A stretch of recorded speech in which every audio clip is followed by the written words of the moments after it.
Então, a gente está com essa questão aí, que está escrito o seguinte, né? A gente tem esse sistema, considere o sistema, que possui uma seguinte equação diferencial, né? Então, essa equação diferencial é essa equação diferencial aqui. Essa equação diferencial, né?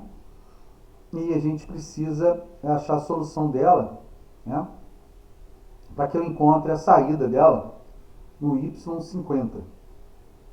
Né? Então, você tem que achar a solução dessa equação diferencial, né? Essa equação diferencial aqui, e achar o valor dela para y50.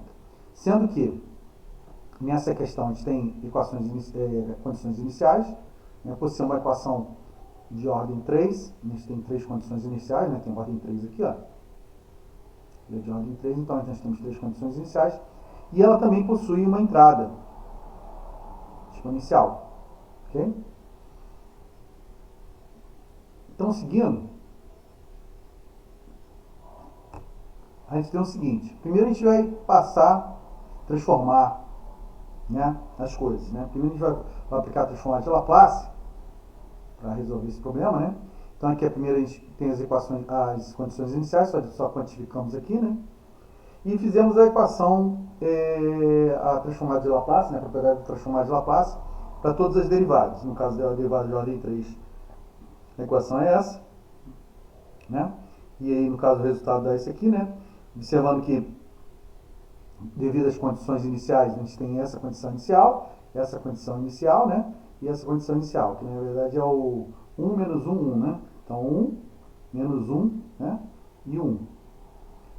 Na derivada de ordem 2, né, que estava multiplicado pelo termo 6, né, você pode ver aqui que está multiplicado pelo termo 6, né, que é 6 aqui, ó, a de derivada de ordem 2, a gente vai ter o seguinte, 6y², aí a gente vai usar as condições iniciais 1 e menos 1, né, que são essas do essas duas aqui, ó, essas duas, e aí nós temos esse resultado aqui. E temos a de 11, né? O 11 aqui, ele é o termo de ordem 1, né? O termo de ordem 1 é esse cara aqui. E esse aqui é o de ordem 0, né? Então, a gente vai ver que é o seguinte, de ordem 1, a gente vai ter esse resultado, seguindo a mesma linha, né? De raciocínio. A condição inicial, a gente usou a condição inicial 1, né? Que é de primeira ordem lá, né? Esse 1 aqui, né? Então a gente vai ter esse cara aí. E para de ordem 0 é direto, né? Uma forma direta. Quando você pega aqui também a entrada, né? É uma exponencial, né? Com termos de amortecimento menos 4t, né? Então a gente vai ter aqui 1 sobre S mais 4. É a transformação inversa dele de Laplace.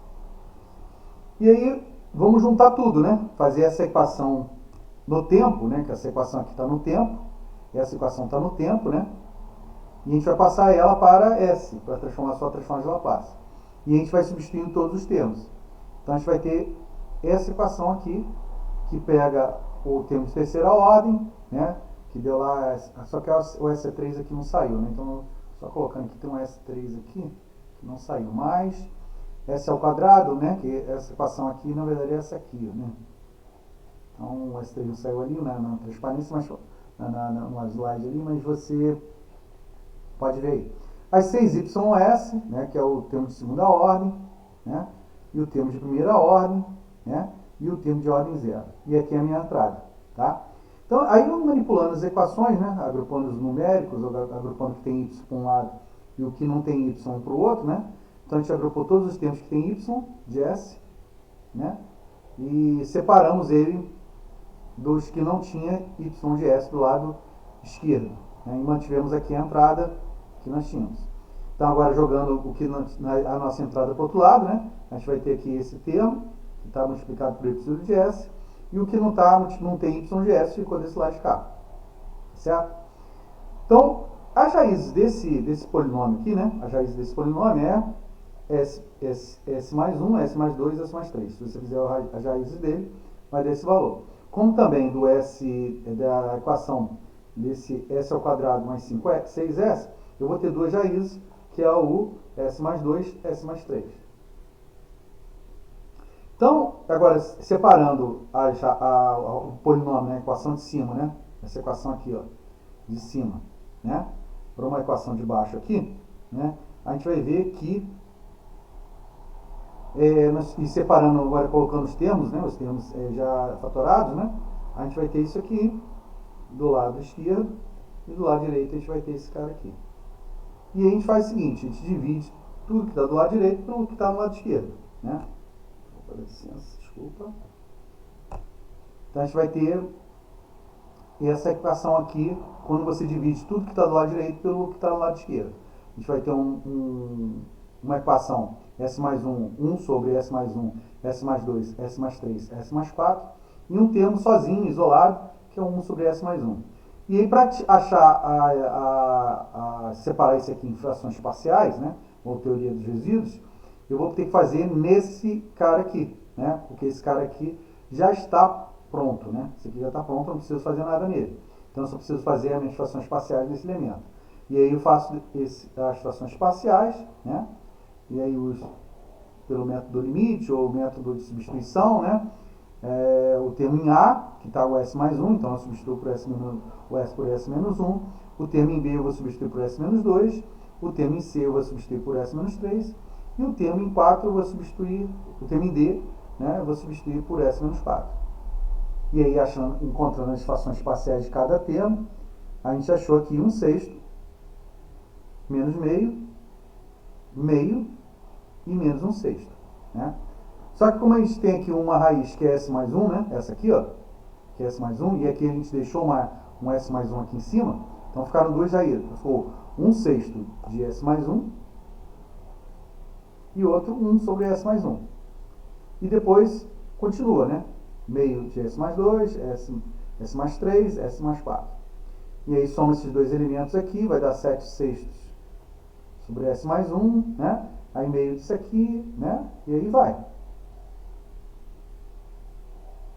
Aí você vai ter essas equações aqui. Quando você faz a transformada inversa, o 7/6 vai ficar E elevado a menos T, o meio ali vai ficar E elevado a menos 2T, e assim vai, né? Menos 3T e menos 4T. Para você achar o Y50, né, que é o que é o enunciado da questão, esse enunciado vai falando, né? Como todos os termos aqui estão T são T negativo, né? Esse aqui T negativo, T negativo, T negativo, T negativo, é provável que isso aqui dê próximo de zero. Mas você poderia calcular, né? Fazer no Excel, tem um programa, né? Que nós fizemos aqui em Python, né? Fizemos no Python aqui para gerar o arquivo no Excel, e a resposta foi realmente aquilo que eu falei com você, que é Y50, aproximadamente 50. Esse programinha aqui está em Python, quem tiver, ou pode fazer em outros programas, né? Pode fazer no Octave, pode fazer no Scilab, né? Mas a ideia é mais ou menos essa, né? De você achar o valor de Y50. Obrigado pela atenção. Vamos à próxima questão.